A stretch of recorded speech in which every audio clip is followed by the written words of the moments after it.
Hey everybody, Forbidden Exile here and welcome to a new video. So I just wanted to make a short video on how to craft, I would say, probably the best damage over time weapon you can make for Spectral Shield Throw or any kind of a bleed physical damage over time based build. It's super simple to craft. There's technically 3 ways that you can craft it for the most efficient way. So I'll go over all 3 of them: the cheap way, the easier but more expensive way, I would say, in the long term, and then the other way to do it is the same process. It's just a little more expensive and involves multi-modding. Make sure to like and subscribe if you're enjoying the content, and so we'll get right into it. So 8% increased global physical damage comes from the engraved hatchet. If you get a runic hatchet, you get 12% increased global physical damage, so that one is better. I found this one, so I just used this one to craft it. I bought a a warlord exalted orb, slammed it on there, scoured it, hit it with transmutation, and then just alt spammed until I got T1 increased physical damage over time. It took me about 100 alterations, give or take a couple. It didn't take me a lot. I haven't done the Craft of Exile calculation on how much it takes. When I did this in standard, which I'll show you in a second, it took me about 500. So I feel like I got pretty lucky on that one. And then just aug, and then hit it with a regal orb, so you can get it to rare. That's it. You should have a free open suffix to craft physical damage over time multiplier, and you're done. I got lucky, got another physical damage, and then chance of aim on hit. The percent physical damage doesn't really seem to work. The global physical damage does. And then that was it, right? Super simple. It gave me like 58,000 more damage, so I'm at like 400,000 DPS with Spectral Shield Throw. Works great. I literally just shield charge all around the maps anyways. I use Spectral Shield Throw on rares and on bosses, that's it, but shield charge works great. So that's it for that one. I'll pull up my standard account because I crafted that one the other day, just to kind of like theory crafting it in my standard account because I have a ton of currency in that one. As a lot of you, I have no currency in League right now. Alright, so here's the runic hatchet, 12% increased global physical damage, so it is more damage.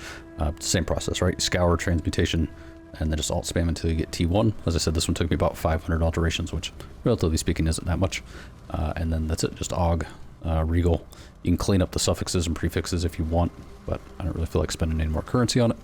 And then multi-mod, craft increased damage over time and physical damage over time multiplier. All right, for the third way, we'll head over Craft of Exile because I don't feel like buying resonators and fossils and stuff like that, and I'll show you the other way to craft it. Okay, so we're in Craft of Exile. One thing I forgot to mention, you do have to have an item level 78 to get T1 of the physical damage over time warlord mod, so just make sure you get at least item level 78. All right, so simple, right? We just hit it with a hunter or a warlord exalted orb.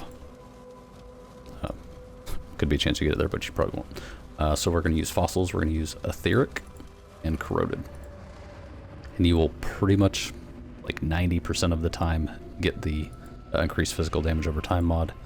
Every once in a while you might not get it. It's a good way to get the mod on there as well. I just was pretty poor. I don't feel like buying resonators and buying fossils. There are other things that you can get because you can pretty much guarantee you get it every time, like attack speed would help with shield charge.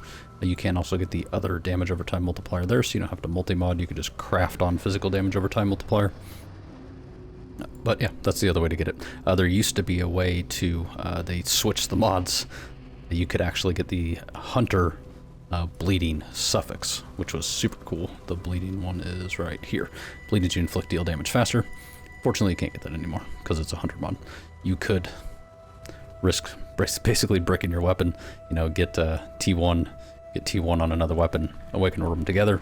The problem is that you have a prefix and a suffix, and you don't really ever want to awaken orb items that have a prefix and a suffix, because then it makes it really hard to clean the weapon up and to try to craft on it. Oh, well, that was it. I hope this helps anyone that's playing Spectral Shield Throw, and maybe you might have a pretty good shield, but your weapon's probably lacking, and you want to get a little bit more damage out of your weapon, because just straight up physical damage doesn't actually help you. You need the damage over time because it's a bleed, and you need that bleed to do as much damage as possible. All right, if you enjoyed the video, please give it a like, and if you are enjoying the content, please consider subscribing.